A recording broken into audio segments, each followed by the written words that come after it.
আসসালামু আলাইকুম ওয়া রাহমাতুল্লাহি ওয়া বারাকাতুহু। সবাই কেমন আছেন? আলহামদুলিল্লাহ, আল্লাহর রহমতে ভালো আছেন। আমরাও আল্লাহর রহমতে ভালো আছি। তো শীত এসে পড়েছে, বাইরের গাছগুলো মরে গেছে, আর যেগুলো মানে যে বেঁচে ছিল ওগুলো কোনো ফলন হবে না, তাই ওগুলো আমি কেটে বাইরেগুলো সামনের বছরের জন্য রেডি করে রেখেছি। আর 2টা কাঁচামরিচের গাছ ঘরে নিয়ে এসেছি। আর বাকি যে গাছগুলো আছে, কুসুর শাক, তারপর হলো পুঁই শাক, এগুলা ঘরে আগেই ছিল। তো কচু শাক এগুলা আর বড় হবে না, বাড়বেও না, কিন্তু এগুলো আবার মারা যাবে না, গরম পড়লে আবার সুন্দরভাবে হবে মাটির নিচের থেকে।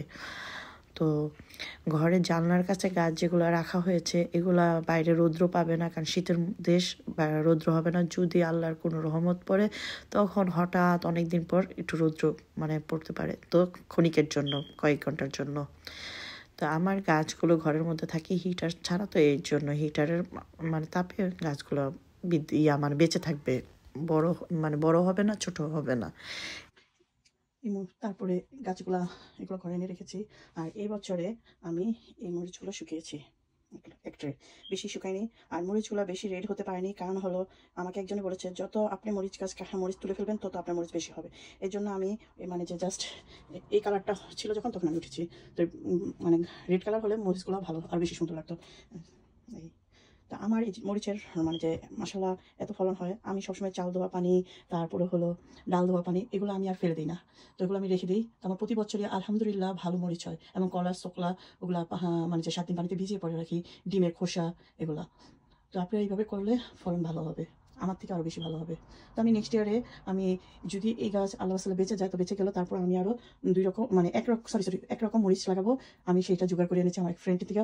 এই মরিচগুলো বেশি, যেগুলো আমি এনেছি সেগুলো এত বেশি হয় না মরিচ, কিন্তু অল্প হয়, ঝালটা একটু কম। আমরা আবার এত ঝাল খেতে পারি না। এই যে আমার ফ্রেন্ড থেকে। তো নেক্সট ইয়ারে এটা লাগানোর চেষ্টা করব। ওকে, এই মানে জাস্ট বেঁচে থাকবে। তো সবাই খালি বলতেছে গাছ কী করছেন, গাছ কী করেছেন। এই যে গাছের দিলাম। আর আজকে জুম্মার দিন, তো জুম্মার দিন রান্না বাড়া করেছি।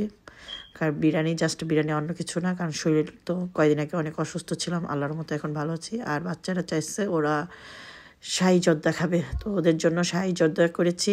আর মার্কেট থেকে রেডিমেড কাপকেক। এই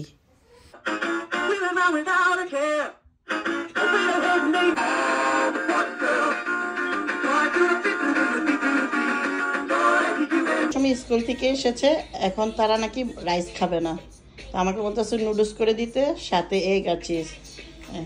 তারপরও খাওয়া নিয়ে কত, ওদের পছন্দের খাবারটা আমি বানিয়ে দিলাম, তারপর খাবার নিয়ে কত ঝামেলা করে।